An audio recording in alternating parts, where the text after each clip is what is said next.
2020 marked Mario's 35th anniversary jumping across our television screens, and Nintendo blessed us with a collection of his first 3 ventures into the third dimension with Super Mario 3D All-Stars. Not without controversy, 3D All-Stars offered me the opportunity to play through some of Mario's classic adventures, which I haven't booted up since I was a little kid. It was so much fun basking in the sun of Isle Delfino and long jumping across the fields of Bob-omb Battlefield. There was a lot to enjoy, from the difficult platforming sections to the hidden secrets, but I couldn't help but compare them to Mario's latest adventure in the third dimension, Mario Odyssey. Mario Odyssey launched in 2017, and at the time, it reminded me why I like 3D platformers. The game is simple. Travel to different worlds, collecting moons and coins, defeat a boss, and work your way to stopping Bowser from marrying Peach. It's all very straightforward and reminiscent of the Mario brand, but the abundance of collectibles and areas to explore are addictive to my salamander-sized brain.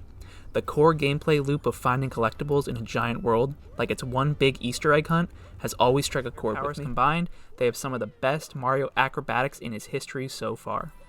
Mario has never felt so fluid in his movements, and Cappy's addition to the traditional sandbox allows Mario to have a much more varied moveset than ever before. You can throw Cappy and perform death-defying saves, or true leaps of faith as you soar across the Metro Kingdom with nothing but your overalls and a hat to cushion your fall. The additional skills makes Mario Odyssey one of the more accessible Mario platformers for speedrunners, but in the same breath can make many of the platforming challenges too easy. For instance, there are several moons you can completely circumvent the platforming section of if you know where they are beforehand. Cappy's biggest gameplay addition would arguably be his transformation ability, where he can chuck Mario's consciousness into different creatures in Odyssey's kingdoms. I remember having a lot of fun trying out which creatures were applicable with this ability, and there were some great standouts like the Lava Bubble, Cheep Cheep, and of course, the T-Rex. The different transformations help to give the gameplay a nice shake-up in every kingdom, as Mario gains access to different modes of travel or interactions with his environment. Mario's Odyssey takes him through 20 different kingdoms in his journey to stop Bowser and Peach's wedding. Each kingdom has a distinct feel and personality to it, more so than Mario's past adventures. Sunshine came close to offering levels that felt like lived-in worlds, but the issue with Isle Delfino's worlds were they could be tough to distinguish between, as they were all tropical paradise themed. In Odyssey, there is little chance you're going to mix up the Luncheon Kingdom and the Wooded Kingdom, as not only does the setting change, but the art styles can have alterations as well. Nothing seems to have been left off the table in terms of creativity. There is a real-looking city with ads for the original Donkey Kong game, and a fantasy castle where you can fight a dragon in a samurai costume. The easy distinction between the kingdoms makes them so much more memorable, even when they might not be the most fun to jump around in. Mario Odyssey's kingdoms hit some dizzying highs with the Luncheon Kingdom, Wooded Kingdom, and the Metro Kingdom. I loved cooking with the fork people of the Luncheon Kingdom and exploring the treetops in the Wooded Kingdom. These worlds offer so much personality and hidden secrets to discover along the way, but nothing tops the Metro Kingdom in terms of scale. The Urban Kingdom has some of the best set pieces in the game, with the dark, rainy introduction to the city, all the way to Mayor Paulina's concert celebration at the end of the kingdom's objective. When Mario first arrives in the rain-washed streets of the Metro Kingdom, it's completely dominated by the Mecha Wiggler, who apparently can control the sun and the weather. This part of the level offers a nice diversion from the normally sunny smiles of the past kingdoms. If you don't like this section at all, it's over fairly quickly in the grand scheme of the game. Metro Kingdom tops this with its concert, though. Mario has to put a band together and then jump through a unique 2D section of the kingdom, while the mayor and friends sing one of the biggest bops in the game, Jump Up Superstar. This is the moment that I hold most precious in my little salamander brain. Something in this song just makes me happy. The gameplay is simple 2D Mario antics with the Metro Kingdom in the background, but the overall presentation is what makes me smile every single time. I love Odyssey, and there's no way around that, but this is my 4th time playing through the game since it released, and I admittedly have started to accumulate some complaints. I've collected all the moons twice already, and even with the year or so break I took since the last time I really played Odyssey, I could remember most of them without any issues. Now, this wouldn't be a problem if, like Mario Sunshine, these moons were difficult to collect, but they aren't. I would say 2, maybe 3 of the moons can be challenging, out of the 999 total moons you can collect.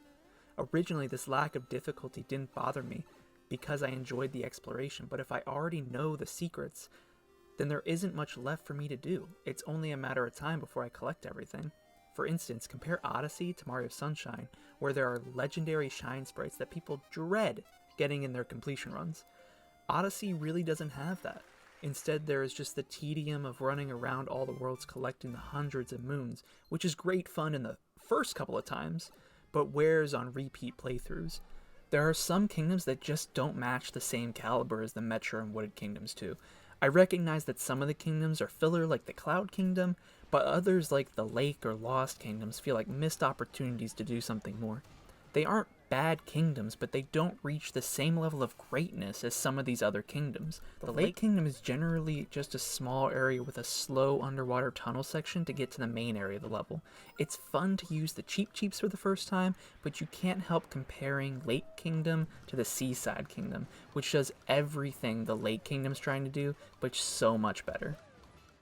Mario Odyssey is a true celebration of all of Mario's history, with references to his other games with the 2D platforming sections and the reimagined Mushroom Kingdom. In fact, it's the recreation of the Mushroom Kingdom that best shows how Mario has evolved over the years. The kingdom highlights a lot of classic features from Mario 64, like the hidden stars and the painting warp portals, but now with Odyssey's upgrades, you can reflect on how much more streamlined the gameplay has become. I had completely forgotten how frustrating Mario 64 and Sunshine were back in the day. The moment you grabbed a star or a shine, you'd be kicked out of the level, and you would have to traverse the entire thing again. The same thing happens if you died.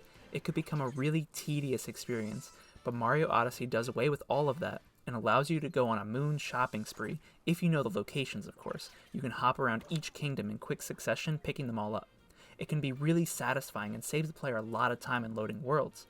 Mario Odyssey is the most streamlined and accessible Mario to release yet. It offers first-time players many fantastically charming worlds to explore and Mario's most diverse moveset to date. The moveset, though, does make the game a little too easy at times, especially when coupled by the lack of a game over screen that accompanied past entries in the series, which wouldn't be too bad if the moons you were chasing after had more of a challenge to them. There's no